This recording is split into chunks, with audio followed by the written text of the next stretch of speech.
social networking اتلا اخشي خانيشة نيشو إلى قد بزنزوخن قد كل الدنيا مضيالة مشتري ميا كلاينتس ميا زوز ميا قد بزنزوخن قد أويا جربسة وأويا منتيانتا عدي social networking إلى marketing إلى business development إلى كومت قاريتون لا نيشو اخشي أيالي قد مشتري كلاينتس ميا قد بزنزوخن زوز مورا قد بزنزوخن social networking marketing business development كوية بيشتاويتا بورخان الرابا بريشة خا أرخو إلى قد أبيتون من بيرد جب organizations قد جو فيلدد جانوخون إلى خا organization قد أدو تبقى بيو شمو إلى United Contractors نيشو إلى قد contractors هايرا بزنزة از قامي منتيان أبيني جوري دا United Contractors CEO شمو إلي مارك برزلن مارك إتلي bachelor degree جو industrial design من San Francisco State University مارجانو إلي contractor بابو إلي contractor ساوونو إلي contractor ساوونو زيلي contractor أتقد بدمايلة أربع generations أني كولينا contractor بشنت إسري إشتاشنة مارك إيفا Chief Executive Officer دا organization اخشي بيان مديانا قد خا entrepreneur إلي كتاب إلي كتيب إلي publish إلي رابا كتابه و بشنو رابا سور و ادون تدخل بخا درغ رابا سبايمت إلي عدي ازاخن تبقى بميقرا مارك قد بتهاجي بعضت social networking marketing مجور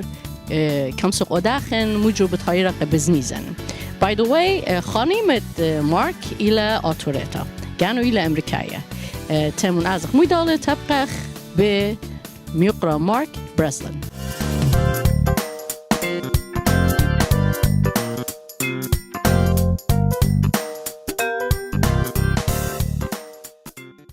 Mark, thank you for having us at United Contractors and welcome to our show. Great, thank you very much. It's my pleasure to be here.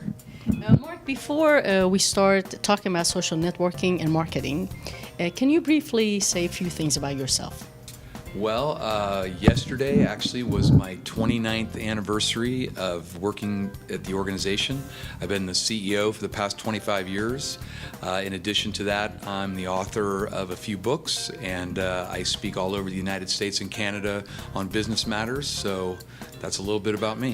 We represent everyone from fairly small business enterprises to billion-dollar companies, and all of them see some serious benefit and utility in direct social networking with one another for business purposes. This segment of our program is all about marketing and social networking. And I know you're an expert at it, and you can give us some advice or some suggestions, recommendations to our audience on how they can help their business and how they can perform marketing and social networking. Sure. Well, I think there's probably two avenues for your viewers to consider. One would be for those people who are business owners and those who are employees. So let's take the business owners first. One of the things that business people have a tendency to do is end up in a bubble of their own business experience. So they keep doing what they've always done because it works for them.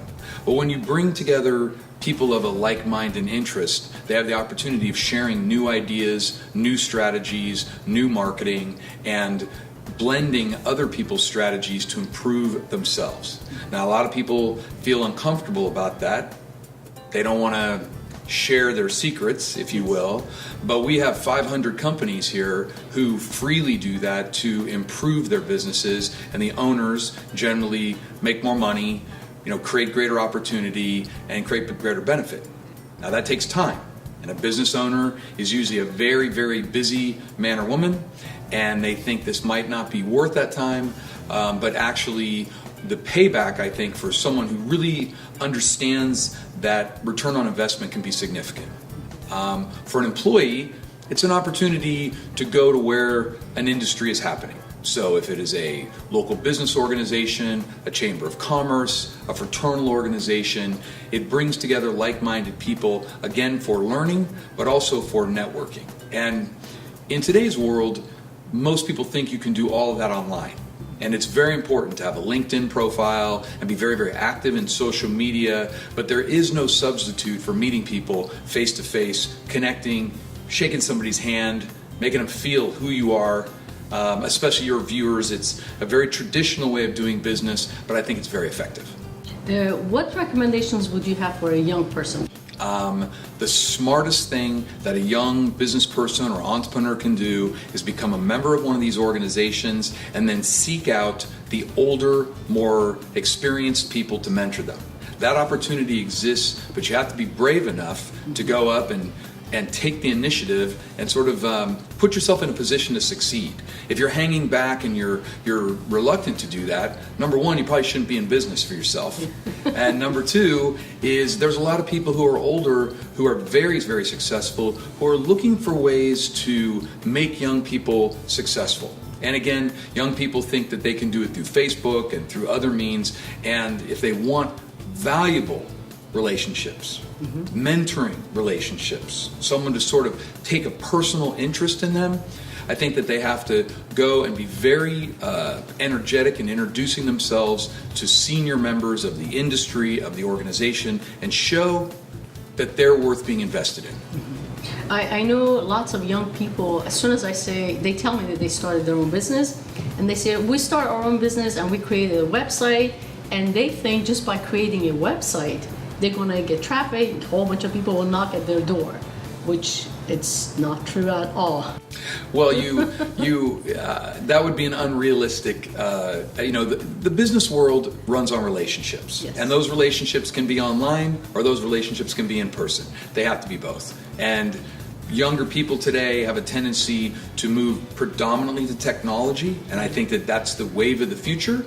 But the other side of it is that for those of your viewers who are thinking, how do I create additional opportunity? There really is no substitute for face-to-face, hand-to-hand, really connecting with people. If you want people to trust you and invest in you, they have to do it personally. That's just how I feel. Sometimes I know they use golfing. They say, well, all the rich people, all the successful business people, they play golf. And lots of young people I know. In fact, when I had my construction company, we used to send out our marketing guys to take golf lessons so they could actually socialize that way. But it can be very expensive at the same time. Well, I may be the only CEO on the planet that doesn't golf. So I'm not sure that I'm the right person. But that's an example of a social interaction. Hours of personal time.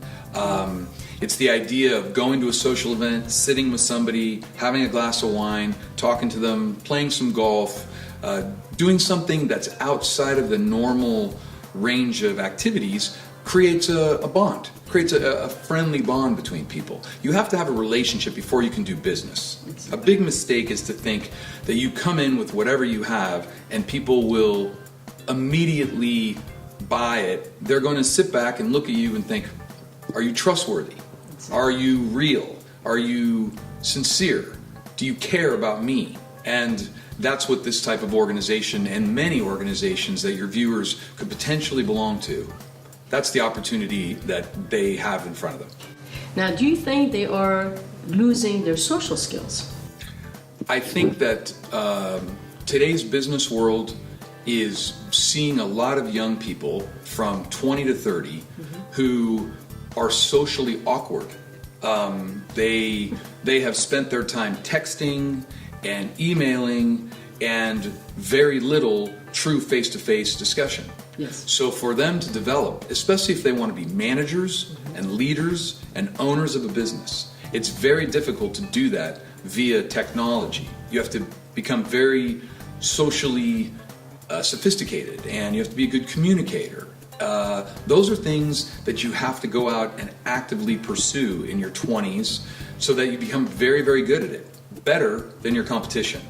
And the easy thing to do is just to simply go to your technology. The hard thing to do is to get outside of your comfort zone and create real connectivity between people. As a CEO, I think that is probably one of the most important things that I do, is make sure that the people that I do business with feel that connection. And technology is great, but there's no place for that to substitute the heart and the connectivity that's really important. Okay, Mark, as you may know, since your wife is Assyrian, most of us have come from different countries in the United States, either Iran, Iraq, Lebanon, Syria, Europe, and most of us never had the opportunity to build a solid foundation. As soon as we build a foundation, we are forced into migrating somewhere else. So how do we establish that? How do we create a foundation for ourselves? I think it's a great question, especially when we're talking about these type of organizations. I'm sure many of your viewers have had that experience of having to recreate themselves in a new community, in a new business environment. So you look for a place to put down new roots, the opportunity to find people, outside of church, outside of family. Where do you find people to help put down new roots? And social or business organizations, I think, can be another place to help people who are trying to build that foundation for the long term. Now, also many businesses are multi-generation. There's, one group that gives it to their kids, that gives it to their kids. And so these organizations a lot of times are places for those families to meet each other. So, my son meets your son, my daughter meets your daughter, and they rise together in creating that new foundation. So I think that's another very, very important component to people who feel that part of their business experience is about building a long-term foundation.